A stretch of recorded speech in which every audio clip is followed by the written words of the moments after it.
This is Karina, and you're listening to Bold, Brown and British, a weekly podcast where we discuss what it means to be a brown person in a Western world. We've spoken about colorism, third culture identity, and dating, amongst many others in this podcast. So if this sounds like the type of content that you want to hear, please subscribe to us on Apple Podcast, iTunes, Stitcher, or wherever you get your podcasts from. You can also message us on Instagram. The handle is @BoldBrownAndBritish, or drop us an email via our website at www.boldbrownbritish.com. So without further ado, let's get on with this week's episode. Hi, and welcome to Bold Brown British. How's it going? Good. How are you? I'm good. Usually with our guests, I'll kind of know them beforehand, or we would have met and had this conversation. But this is quite interesting. But this is the first time we're meeting, and it's kind of a recommendation from a friend. So one of the conversations I have is always around the Asian community and the challenges and the things that it kind of faces. And one of things that I'm quite passionate, and we kind of lightly touched on this on a previous podcast we're talking to Nazia Khatun about kind of fitness and mental health and things like that. But there's this idea that in the Asian community, fitness isn't really a thing, and I don't necessarily mean fitness in the going to the gym, because I think that weirdly, especially in the male Asian community, is, you're like, yeah, we'll go to the gym. But when you're talking about general well-being and fitness and just being a little bit more active, it's not necessarily something that is kind of ingrained in our culture, in our society. And I'm always even going to go on a limb to say, particularly within women in the South Asian community, and which is a bold statement to make, but I feel like it's true, and when I don't know about you, but particularly when growing up and things like that, the idea of kind of like, oh, we'll be fitness is like, yeah, we're going to go for a walk. And when I say a walk, it's like around the block for 15 minutes, going for a walk after dinner. And that's it, and it's very different to the way I was actually brought up, which is, which we can kind of come into, because my family was the complete opposite of, nope, we're going to go and hiking. We're going to go to walking around, and we're going to climb some mountains and explore some places. And that was great. But I don't think I realized how rebellious that was up until I started mixing with other Asians.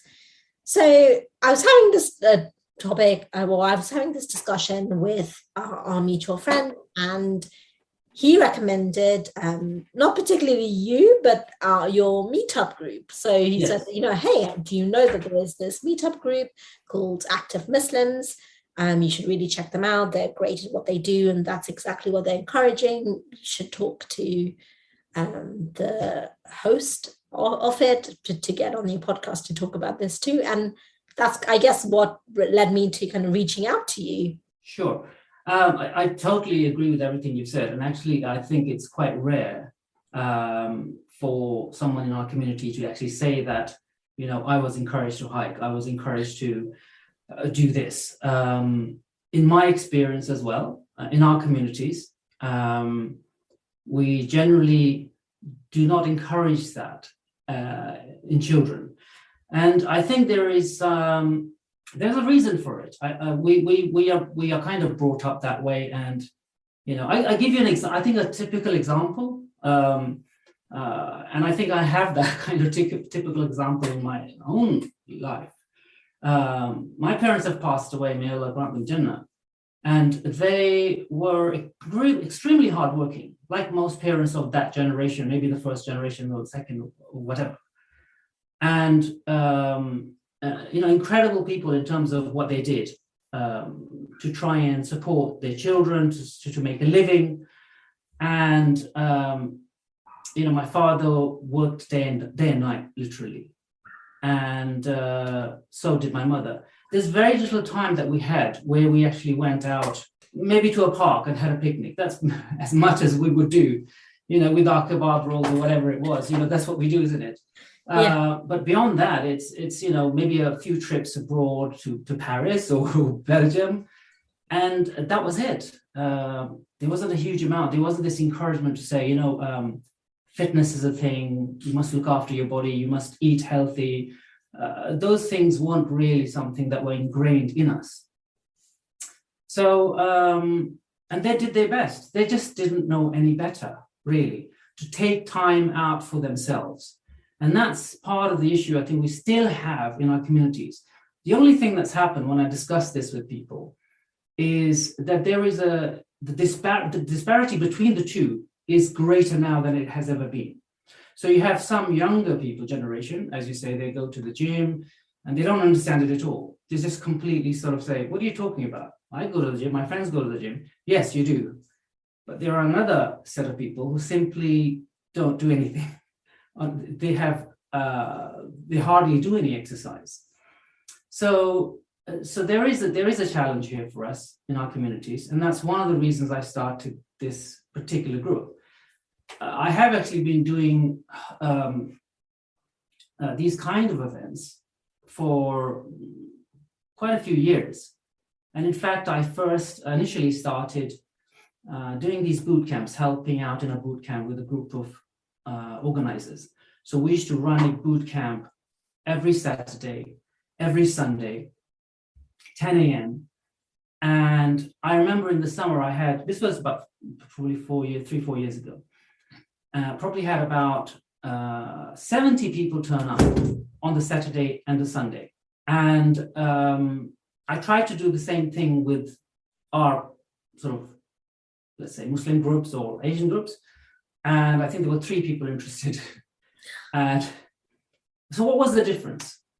And some people may not like this, but the reality is the difference was they were all non-Muslims. There was hardly any Asians coming through. I was the one Asian and there was another, one Asian now and then occasionally.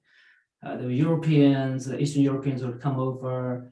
They needed, some way to sort of exercise, to connect with people. And that it was extremely successful. And it was a free thing, and it was in the park. It was, open, and they were very, very keen. And we had regular people coming up, at 10 a.m. And we exercised, and sometimes we had a healthy breakfast afterwards together. There was no drama, there was no politics. It just worked. So that was fine, and I generally did that for quite a few years. And then I started doing a similar kind of thing in terms of events. But not the sort of the boot up, but certainly the walking and hiking events with just our community, because I felt actually there was a need for it. Mm-hmm. It kind of came about. It's not something I said, sometimes often people sit down and think, this would be a great idea. Let me do this. There's a chain of events and it brought me to this place. Mm-hmm. And I felt it's something that I really had to do because it was pretty obvious to me. So after I had done these boot camps, I decided to just take time out and do my own thing. I was going through my own issues at the time. So I used to go to a lot of hikes on my own, a lot of walks on my own. And I sort of thought, these are amazing places. I really appreciate nature so much, even more so every day. And one of the things that came to mind was the amount of people who will never see what I'm seeing in terms of, London is an amazing city in terms of the amount of green space they have. The Edwardians and the Victorians really protected some of those parks to make sure that they were for the public, and did a fantastic job. And we're still enjoying those incredible parks. So for me, I felt a little selfish almost. I felt I'm really enjoying this kind of amazing places and discovering new places, even after having lived here all my life. And I need to share this with other people. And I also felt that at the time that, this was starting to hit home as well, that actually our communities really need this. When I started working with the Muslims more, there was a huge difference. Even I didn't realize, because I was mixing more with non-Muslims, you see, in the past. So for me, it was quite an eye-opener to see the difference, the disparity between the two was incredible. And some people didn't recognize it. So first of all, it's the mindset. Our mindset in our communities is one of going to an event because we just want to mingle. So whether it's a walk, whether it's a hike, the mindset is, yeah, we'll go for a walk and a hike. That's the excuse. But actually, we'll stroll and we'll walk. So trying to deal with that head on is really challenging in our communities. I had no idea how challenging that would be. I was already prepared before I started this. I knew from experience, just general experience in life, that I'm going to have a difficult time here trying to persuade people to focus equally on the exercise and activity as they do with other events. Sure, you can come to the walk, you can still mingle, you can still talk. I'm not stopping you from doing that. And you can have a coffee after as they do, or dinner after even, or lunch after. But the focus is unfortunately for most people is still the same. And that is a challenge. But I think it's really interesting that you said that. I think Asian communities, particularly, all our social activities is around food. It's always like, where are we going to eat? Like, we love our food. Yeah, like absolutely. we could do whatever, but where are we going to eat? Where is the food? Exactly. We talk about these picnics. It's like, yeah, we're going to go on these picnics. We're going to go to the beach, but we're taking our paratha rolls and our biryanis with us. And it's really interesting that you mentioned that juxtaposition, because I don't think I thought about it in that way, or really put down the root cause that actually, you're right. We don't do it because we want to exercise. We do it because it's a way of socializing. And that slight shift in mindset has always, I don't think it dawned on me up until then. So I had a bit of a light bulb moment. I'm like, oh my gosh. Well, it's something that's kind of, became quite apparent to me when you're actually doing this day in, day out. And I do a lot of events. I think I could safely say more than most people, actually, because I'm literally doing events every Saturday and Sunday. Someone was asking me, I missed last weekend, Saturday, because of the train strike, I think. Okay. And then I had a wedding on a Sunday. So that was one weekend I missed. And I had the regulars saying to me, why are you doing events? I said, I just missed one weekend. Do you realize for the last 6-7 months, I haven't missed a single Saturday or Sunday? I mean, that's a fact. And so that's how they feel sometimes. The regulars, they think, I miss one day, and it's like, where are you? Which is a good sign, because there are some regulars now who are really into it. So it's kind of changing. I wanted to actually ask about a couple of questions, but let's start at the beginning, at the root cause. Yes. Why do you think we are so adverse to exercise? Why do you think our community has been trained, so for lack of a better word, to be so resistant to exercising as a reason to exercise and nothing more? Yes. Well, actually, let me share my own kind of childhood a little bit, if I may. I think it might give you some insight into maybe other people's lives as well, because I think it's quite common in our society. So as a child, I was never told you should exercise or should join this or whatever. I know some parents do, which is great. They're very sporty, and I know some families, in our sort of extended family, they've been like that. They're very, very supportive. But in general, this is not the case, in my experience, in general. And so, as I said, our parents are very busy. They're doing their work. They're my mother was helping out. My father used to have a shop in Earl's Court, and she was working, throughout, also looking after the family, cooking, everything else, cleaning, cooking. There's a lot to do. You don't appreciate it as a child, obviously. And my father's just totally busy with the work in the shop. And so we used to live in Earl's Court. But the thing is that I was,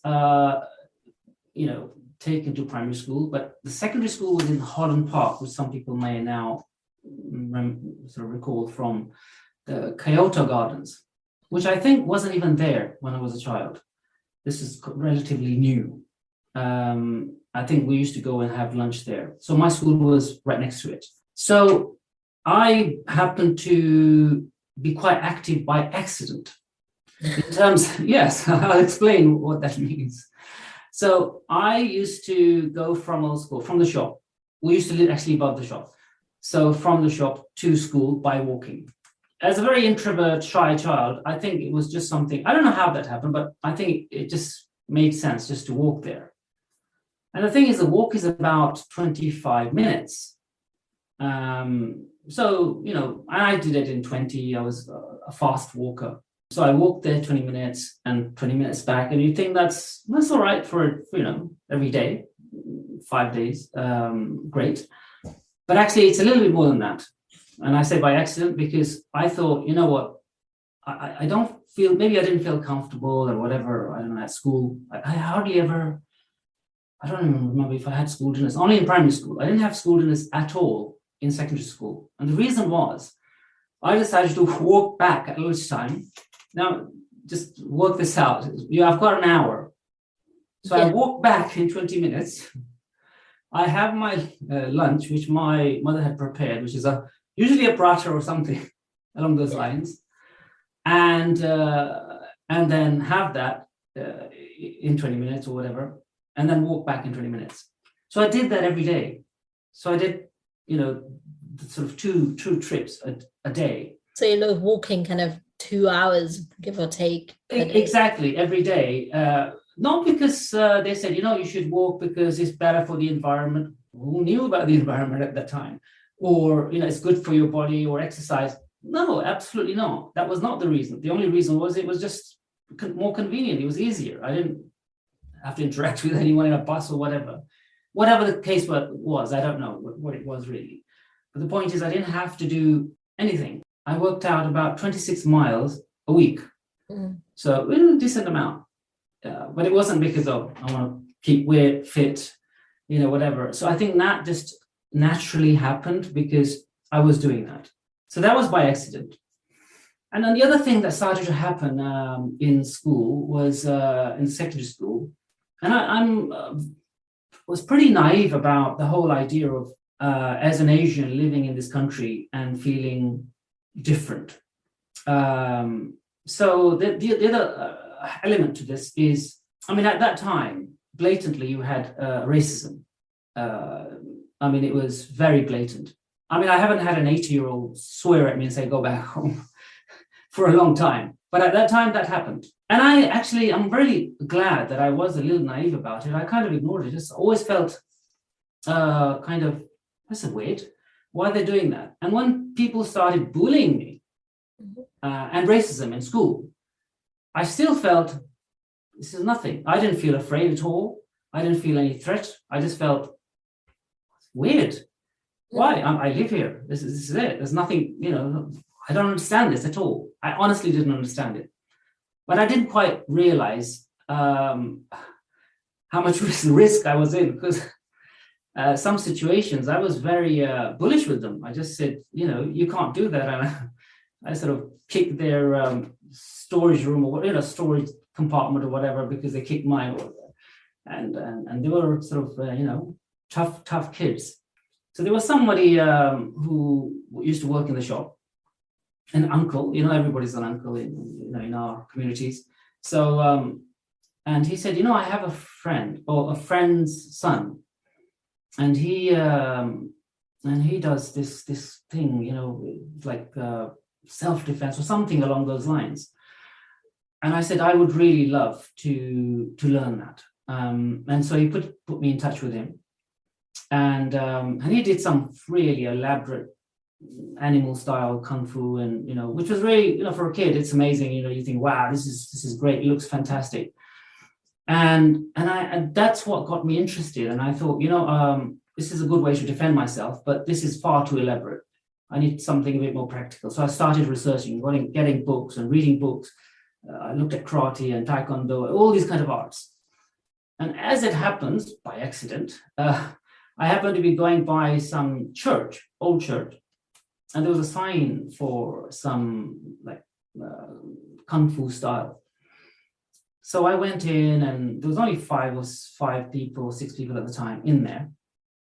And there was this big guy, more like Kung Fu Panda, really. I thought, I don't know, he doesn't look the part.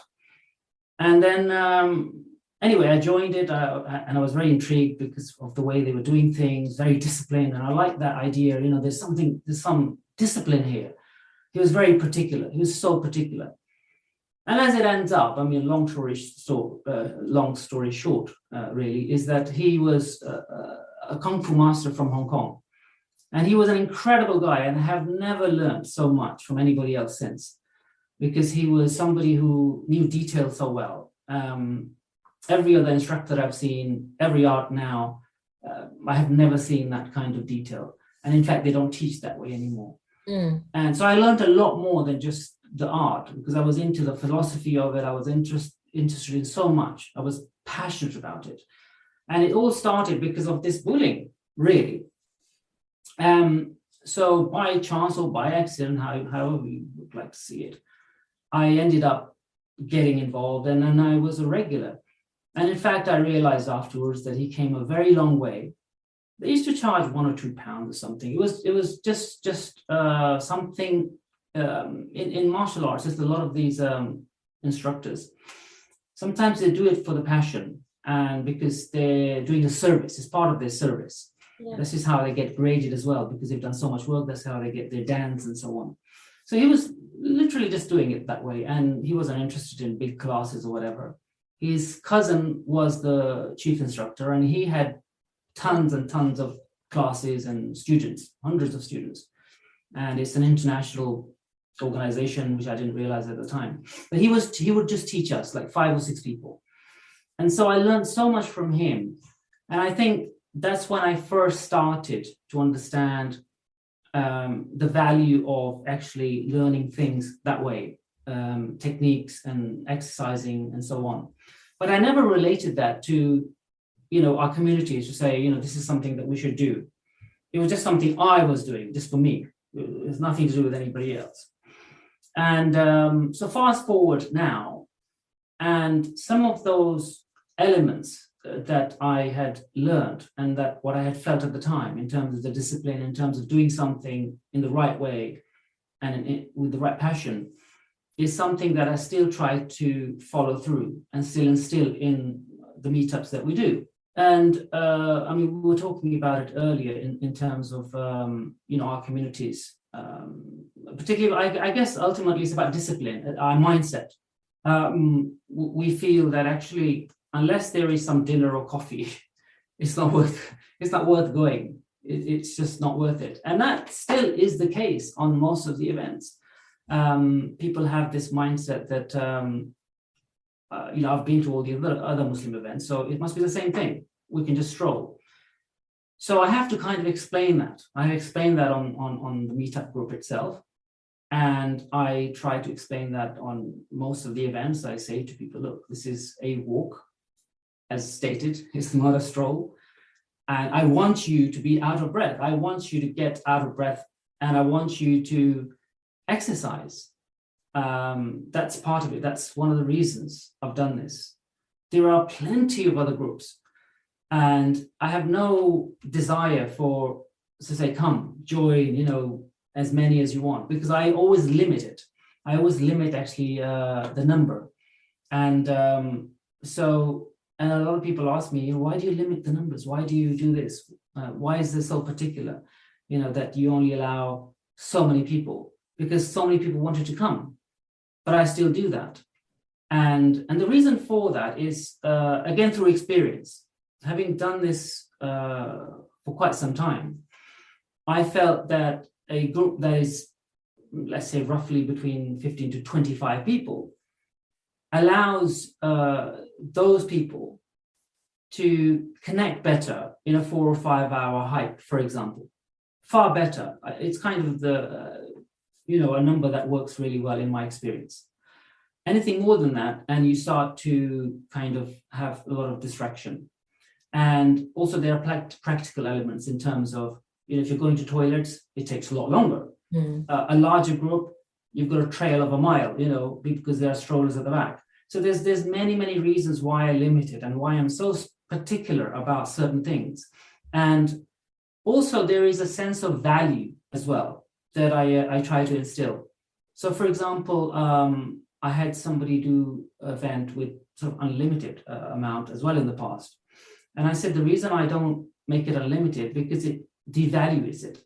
What I'm doing is giving my time, which is the most precious thing I can give you. Yeah, definitely. Yeah. So if I'm doing that, and unfortunately in our communities, what happens, and I say this in our communities because there is a difference. And unfortunately, most people that I come across don't fully appreciate or understand that element for whatever reason. But for me, it's a fact that we are not as reliable, for sure.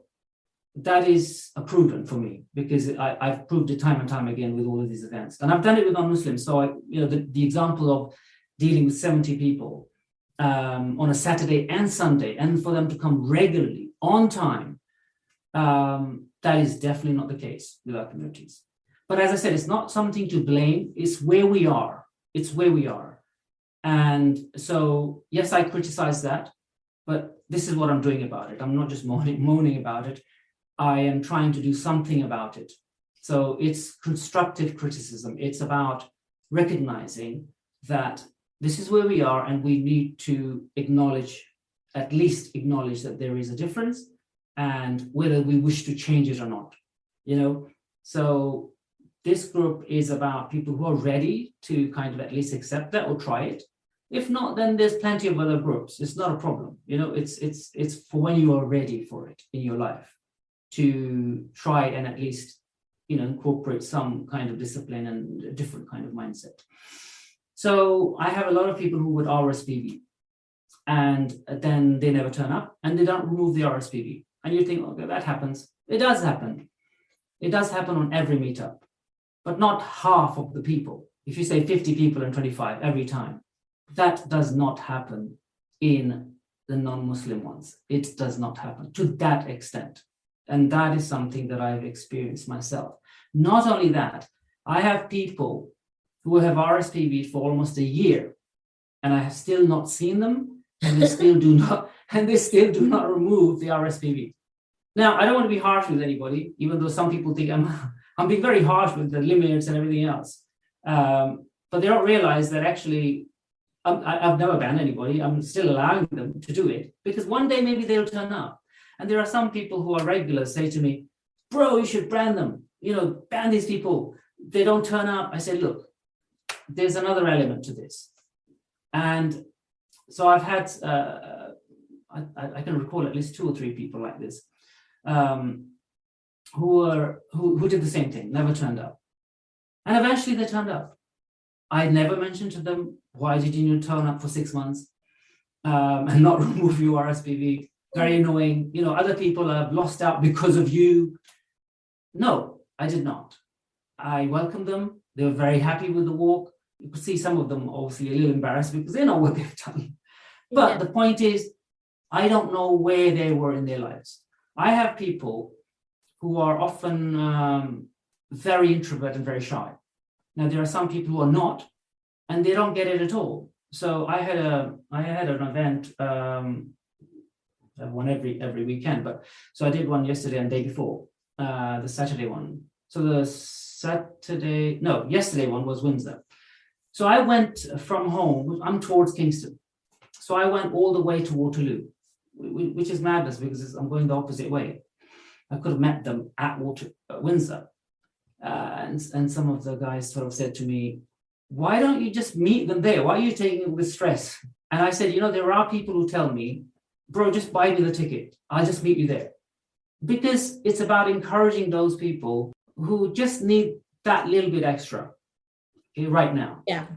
And there are also people who just feel, even though they've done it themselves, they're adults, they can buy a ticket, go anywhere, and they have done it themselves. But for some reason, some people, they prefer that we meet at, the location and we go together. It helps them. And I've seen certain people who find it a little difficult. So for that reason, I will go the extra mile to try and make sure that we cover those kinds of people. I've come across people who are very introvert, very shy. They are reluctant to turn up. I had one person recently who was very late, and I had finished literally, and everyone was going to a restaurant after, and I'd left. They messaged, and this lady messaged me and said, "Can I still join?" And I said, "Yes, they're in this particular restaurant. Go and join them. Just say hello to this person," and because I left them with it to sort of organize it.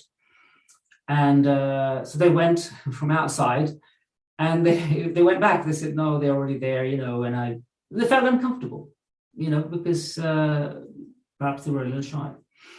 So these kind of elements happen, and I think someone sort of said, we're all introverts in our communities. We're all introverts.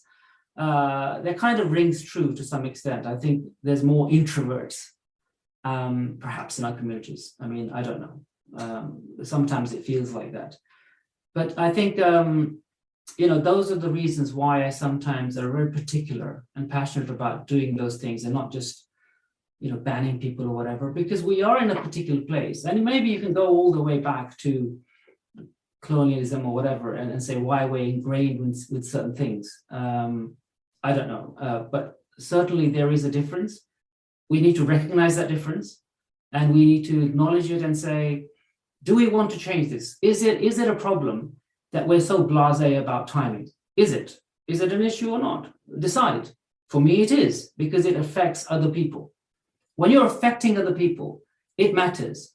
You can RSPV and say, you know what, I'll decide on the time if I'll go or not. If I don't feel good enough, I won't go, whatever. Or I'll just say it anyway because it looks good. I'm on the list. Maybe someone will contact me, because there's all these other elements that I'm kind of alluding to. But people behave sometimes like on social media. They just want to be on the list. So I think we have to recognize those things, and whether we wish to change them or not. And this is kind of an opportunity to, in this group at least, to try and focus a little bit more on that front. And yeah. Do you think the mentality is changing in our community? It's a difficult one for me to say, but all I can say is, or at least let us say with your group, you've okay, yeah, I can certainly say that. So as I said, I have these discussions almost in every single event. It's so tiring, but there's no choice, because they see this. Why is he so particular? Why are you like this? Why are you doing this to us? Yeah. It's frustrating for some people because they're just not used to it. So I say, look, and does it make any difference? I said, of course it makes a difference. There are certain people who keep doing certain things, like, never turning up or whatever. They kind of pay the price at some point, because when they really want to go to an event, they're in a waiting list. Now, they may have a chance, they may not. And also, they know that I'm particular about time. So the thing is this, there's a perception that we have sometimes. So I've had a lot of people say to me, you're very precise, you just leave on time and whatever. I had one lady actually say to me recently, you were waiting today, like 20 minutes, whatever it was. And, but you didn't wait for me. Now that was a reality, that's a perception. But the actual fact is that I have never, in all of these meetups, I've ever left on time, ever. Right. Sorry, apart from 2 times when everybody was there. So all of the people on the list were there. So we left. And that was kind of a hiking event with a vehicle. So they all arrived much earlier because they knew we had a long journey, like a 3-hour journey. But apart from that, every single other event, I have waited for people. And when I explain to them, usually I am there at least like an hour early to my events. And then people question it like, madness, why? Why an hour early? And I said, I think there's a couple of times that it paid off. And that's the reason I did it. I do it. And that was because I had, I have to walk 20 minutes to a train, and then all the trains were cancelled from my end, totally. And I still managed to make the event because I took buses or train, whatever I did. So I said, as a host, I can't be late for 30 people. Within the 30 people, you can have 5, 10 late, that's fine. But I cannot be late. And that's the reason I go very early to my events. So I said to this lady, I'm here an hour early. And then I've often waited 20, 30 minutes. So I've waited 1.5 hours. And I have waited for every single person. I've never just left. But when I do leave, now I've made sort of changed my rules a little bit. I actually used to always give my number and say, call me or whatever, and people are chasing me. Where are you? Send me live locations. I made the mistake of doing that so many times. It's incredibly stressful because there's always somebody late. I'm always giving out the live location, so my battery is going way down too quickly. And they can't find us because most of my routes have a lot of twists and turns because I'm trying to cover a lot more. Right. There's a lot of elements to everything that I do in terms of how I cover things, why I cover certain areas, so for that reason, I think sometimes there's a perception that people have when you do something like this. They feel, oh, you're being like this, or you're being like this to this person, but not this person. The reality is, it's in their head, and that's not something sometimes I can convince them of. It's something they have to realize over time. But it's hard. It's hard. It's for sure very hard to deal with our communities. I was kind of had to be in a particular mindset to do this, and I knew it. I told myself, "Are you sure you want to do this?"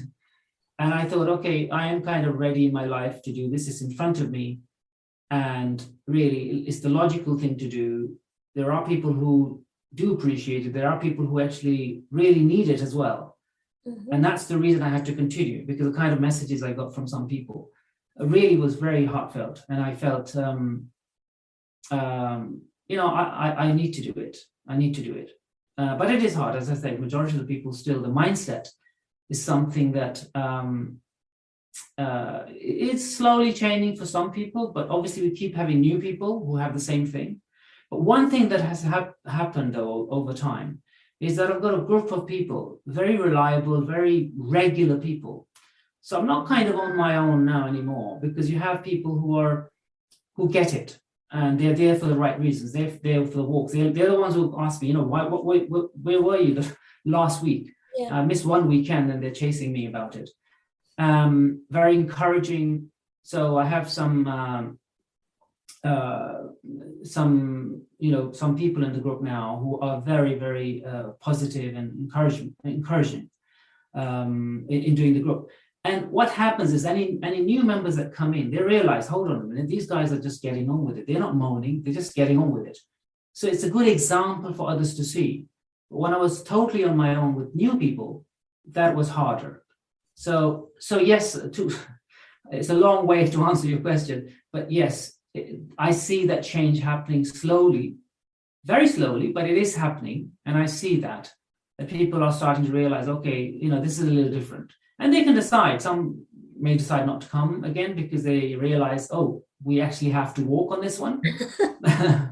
And others return. And maybe they struggle a little bit more because, they're not used to it. But there is also a difference in terms of, again, disparity between the fitness levels in our communities and the West, I would say. There is definitely different. And we've discussed why kind of thing before, why that potentially could be. But certainly there is a difference. We have people who are very fit in our communities. They go to the gym, they walk or run. So they don't get it. They're saying, why are we waiting for people? Why are we stopping? We just move on, carry on. And the pace is, you said the pace needs to be this, but it's not. But then we have other people who literally sometimes are doing walks for the first time, proper walks like a 10K or a 15K walk.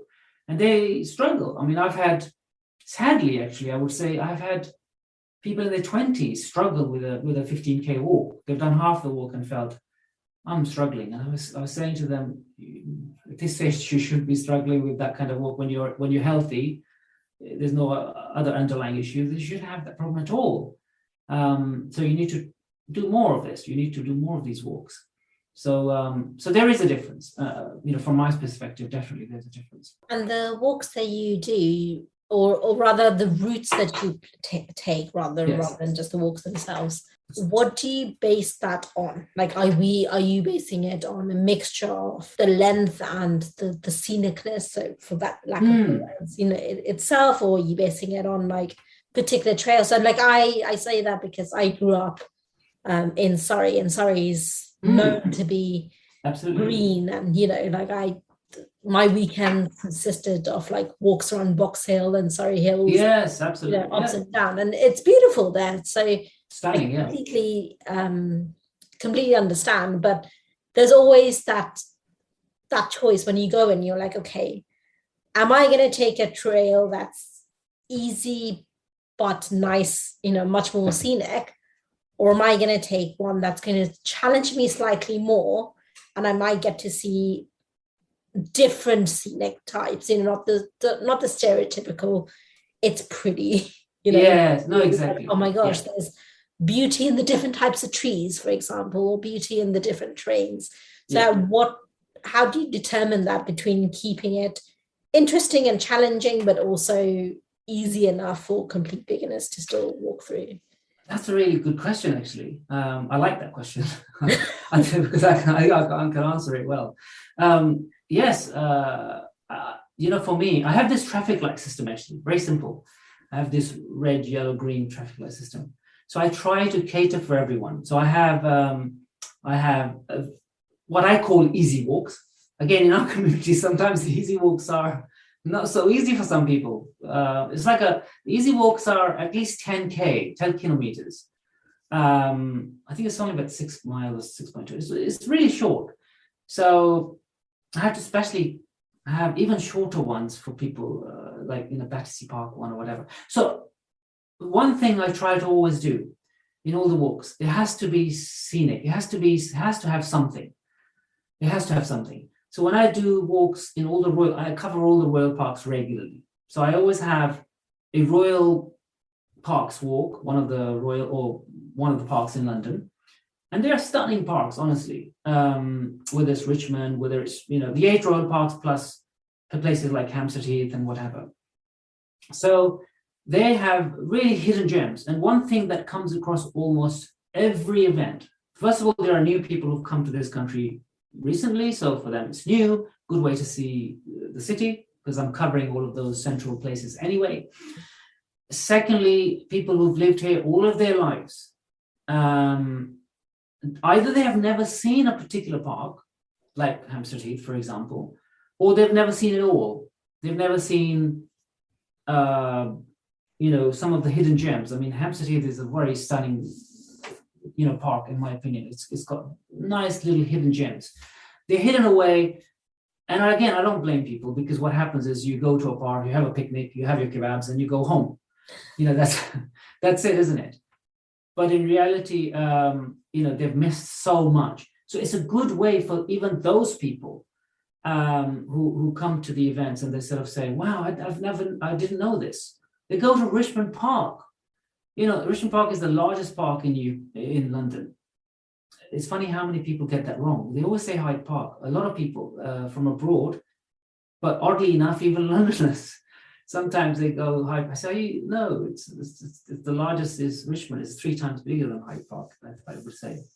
And we had, I had at least 3 or 4 people say this same thing, that they've been to Richmond Park many times with groups to do a walk. But they said, we went with you and it felt like we didn't even see it before. So one of the things, my aim is always to try and cover an area that we're walking around, to cover as much as possible. That's why, hence what I mentioned earlier, that most of my walks have lots of twists and turns. So that's why I make it very clear in the beginning, you need to keep up, otherwise you lose us, because I'm always twisting and turning. Why? Because I'm trying to cover either nice trails that are scenic, something different to see, and also some of those hidden gems within each park. If it's Richmond Park, we will see almost everything that is worth seeing, whether it's Isabella Plantation, whether it's Pembroke Lodge, whether it's the Pen Ponds, we will try and see that. And same thing with the Hampstead Heath and every single other park. So I think the scenic, we love good scene. I mean, in our communities, I think particularly we like that. I think there is a subtle difference, I would say, that sometimes there are a group of people, I mean, I'm not sure about this particular view, but maybe in Western societies, they could be more inclined in just doing any hike in a trail, not very scenic, but they're doing the hike because they're doing the hike. But I think it's nice in our communities, we like scenery. So I try to cover it. Even, you mentioned Surrey. So we go to Surrey a lot. We did, for example, Leith Hill, for example. It's a hard hike. So I do it from It was a Dorking. very hard hike. He said, well, it's harder because that's on a red scale on my one, simply because we do it from Dorking and back. So it's a lot, much longer. It's Oh yeah, longer. Yeah. I mean, but that's even, it's a. But I feel like if you're going to do particularly lethal, Surrey Hills in general, but yes, particularly lethal, I feel like you have to do it from either Gomershall. Yeah, you either need to do it from Dorking or you need to go from Gomershall to cover all of it. To cover all of it, exactly. Yeah. I mean, a lot of people go much closer and then just walk up. And that's enough for them.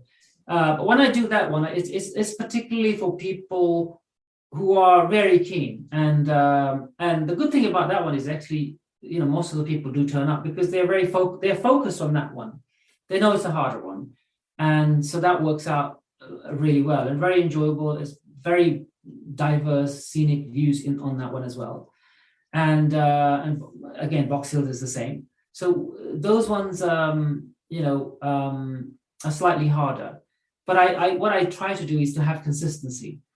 What used to happen in a lot of these meetups is that you would have one big event, kind of unlimited, anybody comes. So again, the value is not there because everybody thinks, well, I can turn up or not turn up because there's like 50, 60 people on the list, 80 people on the list, and that half of them will not turn up, but it doesn't matter because they're on the list and so on. And then whoever turns up on the day turns up. And it's such a large group that it becomes totally just a mingling event. The focus on the activity goes when you go to toilets, whatever, it's too big. And so that I've seen many times happen in a lot of events. So that's why I'm very particular in the numbers, in the timing, and just trying to make sure people understand that, look, if you don't turn up and you don't inform and you don't remove your SPV in time, you're taking somebody else's time, somebody else's space who could potentially benefit. Sometimes they're new people, sometimes they're people who've just come from abroad. I mean, oddly enough, this sounds kind of almost untrue, but there was a guy from Germany. He looked at the meetup and he thought, okay, I can take a quick whatever trip. And he came especially for one of the events, for one of the walks. Yeah, I mean, it's crazy, but and sometimes we have people who are just staying over for a few days, they're just transiting over to another country, and then they join in because they just saw an event. Because I do so many, Yeah. But the problem is there are some who, as I said, because they do not remove the RSPVs and don't turn up, they're stopping someone else from attending. So that's one of the challenges actually that we continually have. But I think it kind of devalues it if you start saying just whoever wants to come because you feel there's no value in it. I mean, I'm not charging anything. These are free events. Yeah, of course. So it's when you're not charging anything, and the funny thing is some people have paid 20, 25 pounds for an event with non-Muslims. They will go to that one. And I'm not just saying this. Often the events that I do, they are far more detailed. They're actually more scenic. Because I put a lot of effort in. I mean, I'll give you an example of Leith Hill. Someone was asking me recently, did you go before to try it? I said, look, I've been to Leith Hill myself, but I go specially for the meetup. And I think I must have, and it's a long hike, remember. So I wanted a better sort of route. So I did it once. all the way through, came back, and I wasn't happy with it. And I said, I'm not going to post this. I'm not happy with it. Yes, people will still like it, but I'm not happy with it. So I went again and did it again and found other routes. Until I was happy with it. So I put a lot of effort to try and do that, because it's one person making the effort and you're sharing with many, many people. So it makes sense to do that because they don't have to worry about it. So I'm trying to share something that I enjoy. And the other side to this is actually, I've also had people say to me, like, you've done Hampstead Heath, I don't know how many times. Don't you get bored of it? And I say to them, you know what? I never get bored of nature like this, because often you also have this kind of moans from people. Oh, I've done this. I don't need to do this. Yeah, but it's about the exercise as well.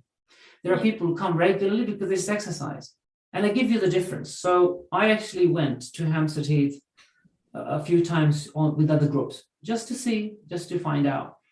And it happens to be on Mondays, every Monday. There's an elderly group. Now, they're not working. Every Monday, I think it was around 10-ish or whatever, they meet up. And they do a very 5K walk or whatever. But they do it every single week. And generally it's the same people, and a few new people join in. So I joined them, and it was fascinating because, you can learn a lot from people like that. They're experienced people. They teach you a lot. And one of the ladies actually said something. One of the sort of elderly ladies saying something to me, and I kind of put it on the new meetup. Sort of incorporated that. She said something about meeting people. Some people want to meet. There's different people go for different reasons. That's fine. They want to make connections sometimes. That's fine as well. You want to make friends, and some people are frankly looking for partners as well. That happens. But she said something about, you get far more truth out of a guy when you're walking next to him on a hike than you are face to face in a, restaurant or something. Yeah. So I use that line actually quite a lot, saying that, if you have a coffee event and you just meet people for the first time, it can be quite awkward and daunting for people just to go and sit in front of other people and try to make small talk. Whereas naturally, and I've seen this naturally, when you're starting to just walk, the conversation is very different. They're looking ahead, they're talking, and I'm sure a psychologist can work out why, because we're probably busy with walking and doing other things.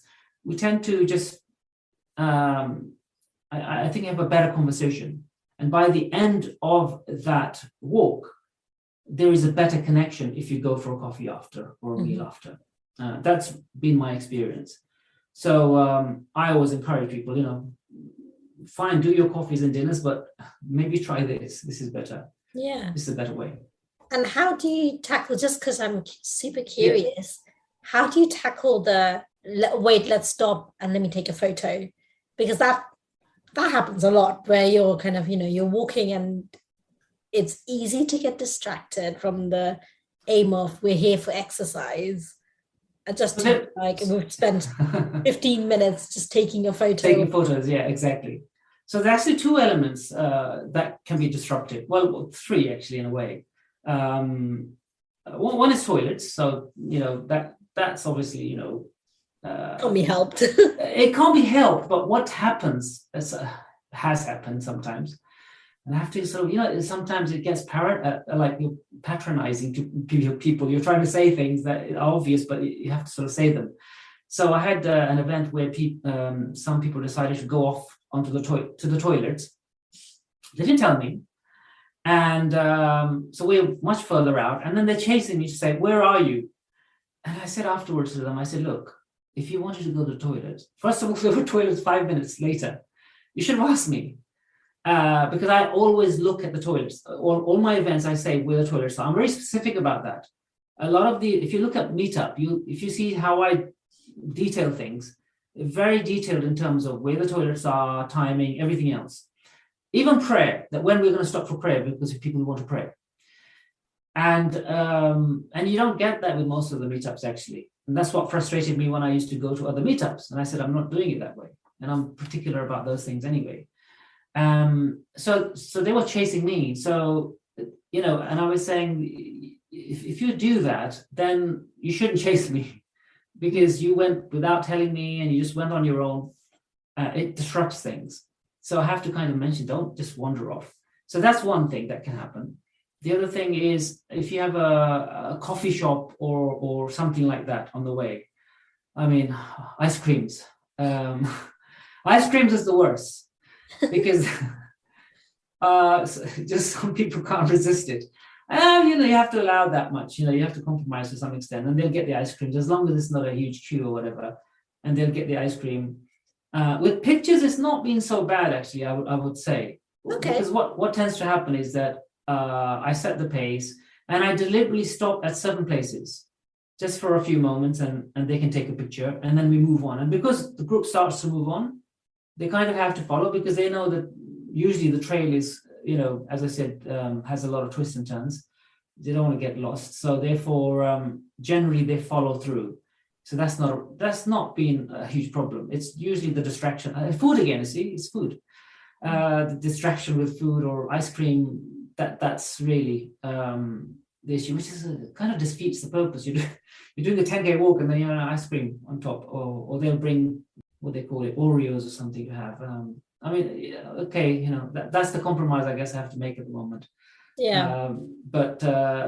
Yeah, as long as they do the walk, they can have whatever they want, and they don't. And what about like stragglers? Because if you've kind of mentioned that you try and set the pace, you're trying to walk at a particular pace, but I mean, like, look, let's give people the benefit of the doubt. Let's say there's some people that, as you said, it might be the first time they're doing it, and as a result, even if it's an easy walk, some of the walks, I'm thinking of kind of Surrey walks in particular, or even kind of Virginia, or they can be very daunting, and it can be very like, okay, I'm going to keep up pace, but then if your body is not used to it, you hit a wall, depending on what your levels are, you hit a wall and you slow down. So how do you kind of deal with that when it's a lot of people and you're trying to keep up the pace for everybody? Yeah, so I make it very clear that this is the pace. When I say it's 5 kilometers an hour or whatever it is, we're trying to do, and I try to set that pace. Obviously, it never works. It's never, our communities have never managed that kind of pace. So I understand that, and that's part of the challenge. And obviously there are a group of people that I have very loyal, and they get a little frustrated saying, we were here for a proper walk, and now we're. So I have to compromise a little bit and allow them to sort of catch up.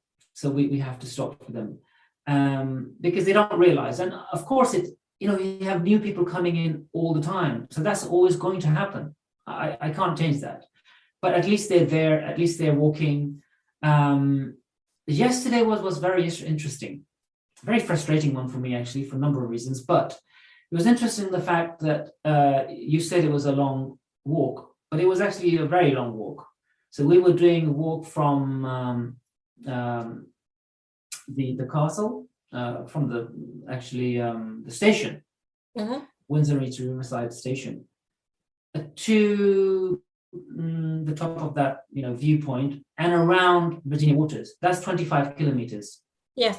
So that's a lot for people. That's a 15.5 miles if you work in. Yeah, so that's a medium. But what I did, I had an idea, and I thought, what? I will do a combination here. I will do an easy and a hard together. So with Windsor, it's very easy, because what happens is you go up to that statue viewpoint, and you come down, and that's your 10K done, literally, because that long walk is about 4.2 kilometers on its own, and with the rest of that going to the station, you've done your 10K. So I said, what you can do, come join us and do this walk up and down, have a nice view, relax there, come back, go to the castle, go and have a coffee, go and have a boat ride, do whatever you want, spend the day in Windsor. So we had two groups of people. Some said we will do the short walk. Great, they do the short walk and they go in their own pace back. So I don't go with them; they just go back, because it's straight back anyway. And the rest I took around. Right. And but then we had somebody else who's quite regular, and they knew a particular sort of this botanic gardens in the middle. So there was a halfway house. So there was a third option that spontaneously we thought of. So I said, look, if you want to do a little bit more, have a look at this beautiful botanic garden and this coffee place, you can go there. So some decided to go there. Others who were coming with me initially, they got to the garden and they said, you know what, we've had enough. So I said, that's great. You found out, that's your limit. You can go back from here because somebody is going back from here. So that works out well because sometimes people don't know their limit. It's their first time. Mm-hmm. Or a particular kind of hike or walk, it is much harder for them. So that was perfect because they went back. Great. They changed their mind. They realized. Others continued the walk and fortunately finished it. The trouble is obviously when you do a hard walk and somebody thinks in their head that they can do it easily, then that's a bit of a trouble. And that hasn't really happened. It just slows the group down. Yeah, I can imagine, especially as you said, that sometimes there isn't an easy midway to stop because you're just going round. Yeah, and honestly, some of my walks are they're not like trail ones that you download or something. They're literally some things I've made up myself. So they jump all over the place sometimes because I'm trying to cover certain things. And because I like it, it's a passion. It's I like it that way, and that's what I'm sharing with people. I like it. Hopefully, other people will like it. I appreciate the views, or I appreciate something different. So in winter, as an example, I did a walk in Epsom, and I specifically did it for mud, which was very interesting because there are certain people who sort of said. Even though I said it's mud, it's muddy, it's muddy, it's muddy, I kept saying it. Make sure. I still had people turn up because the people don't read with like white trainers or something, and it was sloshy muddy. Really, really muddy, and some thought they didn't quite get. Actually, majority didn't quite get it. They didn't realize, why am I doing a muddy walk? Why would you do a muddy walk? And I said I did it specifically because I want to do a muddy walk because I think it has benefits. First of all, you're using more calories, okay? Mm-hmm. And one of the guys actually afterwards said, I was really struggling, and it was like playing chess, trying to focus out where do I put my foot? What do I do? I said, what happened when you were doing that? When you were struggling to do that? What happened? You had all this tension in your head. He said, I wasn't thinking of anything. I didn't think of all my problems. I didn't think of anything. I said, That's precisely the reason. That's one of the reasons I did that walk. One of the reasons I did that walk is because you're so engaged. You're more engaged than most of the walks because it was really hard. You don't want to slip and fall into the mud. And you took your time. It's not a long walk. It was 10K or whatever, but it took us ages because we were literally just crawling through it. And I said that was one of the reasons why I did that particular walk for that with that kind of mud, so that it gives us something else. There's always a purpose behind most of the walks that I do, and that was the reason for that particular one. Yeah, that's great. I love that, and I think there's a long way for our community to go, but I think it's good to know that changes have been made and perceptions have already started, at the very least started, if not have changed already. And I guess I'm glad that there are people out that are kind of actively trying to change. No, absolutely. And honestly, there are some amazing people that I've met through the group who are incredibly positive, even though we have a more negativity, I would say, in our communities, because naturally, and you can go back to why that is and what have you. But the positive side is that there are people who are very encouraging, and I think were it not for them, I would not have continued. I would have just really been very depressed, thinking, no, I can't do this anymore. Yeah. It really, literally, because of them, I continued, because of the kind of comments they sent me, and because of their kind of consistency as well. Some of them are incredibly regular. They turn up to almost every event. I'm thinking, why are you turning up to every event? It's crazy. I could mention names here, but I don't want to say that here. But honestly, some of them I'm really proud of in terms of how, and they varied as well. I mean, I'm talking about people who have kids. They have a lot of responsibility. So, and they're juggling those things. And I have a lot of people now who are actually, for me, maybe because I'm a bit old school, there are a lot of Asian communities who are living alone, totally living alone, women as well as men. Actually, that reminds me of something you said about why is it in particular women. And I see, there's a lot of change. I don't know where I was living, maybe because I was interacting with non-Muslims before. For me, some things were quite a surprise that we have, we have a lot of women living alone, just living alone. And they're juggling work and, their jobs. And they're coming very regularly. And they said that this is great. We get to meet other people. And some people haven't interacted with other Muslims as well. So it's great for them.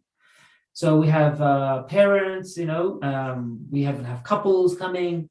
One couple, very regular, lovely couple. They always together. Yeah, so it's very diverse. Even within our community, we have a very diverse people in our communities. Some people who are quite religious, so some people not so. It's a very mixed bunch. But I always make room for prayer, for example. It's something that I've not seen anyone do specifically, so I always do that. In fact, one of my walks goes particularly to a mosque, and we pray there as a break, and we carry on, which is the Regent's. Amazing. So we actually start at Little Venice. Mm-hmm. We do a whole walk through Regent's Park, which is a beautiful park in itself. Mm-hmm. And then we end up, very timed walk. And so far, I've always got the timing right. So we go and make it to the mosque for Zohar prayer. And then, so they have so it's really good for people who are new, beginners to walking, for example, haven't walked very much. Have a nice long break because a long prayer, we're waiting for them or whatever. And then we continue to Primrose Hill, which is a little bit of exercise. And then we come down from Primrose Hill and we go into Camden and we have food there. It's very varied and beautiful. You've got the scenic views of the canal, you've got the park, you've got the mosque. And I've had several people from abroad, they're French Moroccans or whatever it is, come for work, and they've never been to the mosque, and they've never seen Primrose Hill. It's one of the highest points in London, or they haven't even seen Camden. Mm-hmm. To be honest, I've even had Londoners who've never been to Camden, and it's great when I see that. I see that as a very positive thing that they had the opportunity to go with a group, and I had the honor to take them first time to the mosque, pray, go and see, one of the highest points in London, go to Camden, and sometimes we have a fantastic time there. We manage to find some place together, we eat there together, plenty of halal options in Camden, as you know, almost everything's halal there now, actually. So it works really well for us. And actually, I never imagined that to be like one of my top walks, but it is. It's one of the favorite walks. I've even had a vote on it once. And they said that, do this. I said, I've just done it like 3 times before. And they wanted it again. So I did it. Very surprised, actually. Not that it's got the mosque or whatever, but I don't know what it is. There's something about it. It's very varied. It's that balance, right? Because yeah. You have the walk, you can go to prayer, and again, it gives you an easy, if that's your limit, you're like, okay, exactly. You know what, I've hit it. Like, and some people that actually long break, but then you have that, like, again, we're driven by food. You can go to Primrose Hill, and Primrose Hill, I find, is one of those places where, yes, it's a bit more tough, but because it's just so scenic that you get to the top, and you're like, this is beautiful, and suddenly you kind of forget that you've been dying or and huffing and puffing all the way up. No, exactly, and obviously there's also Parliament Hill. So we always cover that as well. And in the winter, in fact, because as I said, one of the issues in winter, one of the things I always cover is prayer.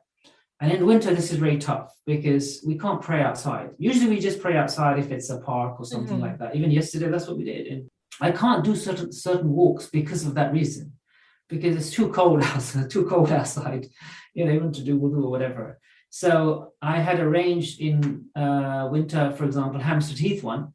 We do the same walk. We go above and we just do it the other way around. But we end up at a kind of an Indian restaurant at the end of it, which is great for people because they love food afterwards. And I arranged it with them, and because there's a Bengali manager there, and he allowed us to pray in his basement, which is great because it allows us to do everything. We went there. We have a break. We have a lunch, and people want to pray. They go downstairs and use his facilities to pray. So I try to arrange that kind of thing in winter where possible. But certain walks are a little difficult because it gets very cold. So yeah, there's many facets to all of this actually. Yeah. So we've kind of kept you for much longer than anticipated, but where do my listeners find you? Where, if they want to go for a walk, if they want to get involved, where can they find you? Well, they're most welcome as long as they're ready to walk. So active.muslims is our Instagram. So that's one way to find us. There's always links to Active Muslims. But primarily we're on the Meetup app called Active Muslims. So if you go to download Meetup app, most people have the Meetup app installed anyway. Search for Active Muslims and you'll find us, and you'll hopefully be able to join us on one of the events. And it's not just walking. I have a pottery event. This is the fourth one that we're doing. In fact, I try to do it every month. So, and again, it's very therapeutic. It's again something else. It can really connect people as well, but it can also allow you to sort of just relax. And one of the things I've been trying to do is to get some of the guys involved. Again, this is, I think, more of one of the things that we are probably not good at. Getting guys out to do certain things. I've had even people that I know very well and I respect say to me, "Bro, this is not for me," kind of, sort of suggesting it's a woman thing, I said, some of the best potters are men, but plus, so I sort of kind of try to encourage some of the regulars. And actually one guy, when he attended, his response was, this was one of the best meetups he had ever done at that point. That's great. And that was great to see. I said, it's amazing. You should try it. Just try it once. Because a lot of the guys, they say, oh, it's not for me. I said, have you tried it? No. Well, how do you know? Try it. So it's not just about walks and whatever. It's about doing something. Keeping not just your body active, but your mind active. And hopefully that too. Yeah.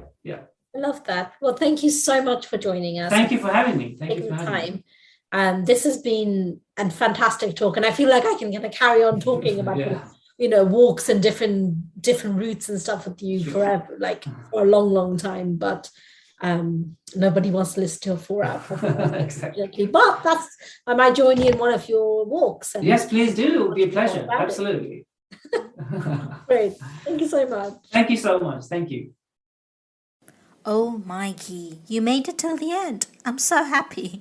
Well, listen, if you enjoyed what you heard and you want to hear more, subscribe to the podcast on, wherever you are listening to this. We are on Apple, Spotify, Stitcher, Deezer, TuneIn, Alexa, you name it, we're there. So make sure you subscribe so you don't miss out on an episode. We also are on Instagram, which houses loads of behind-the-scenes audio snippets, polls, memes, and ways for you to get involved. So go follow us on Bold, Brown and British. That's the handle. And until next time, keep safe, my wonderful samosas.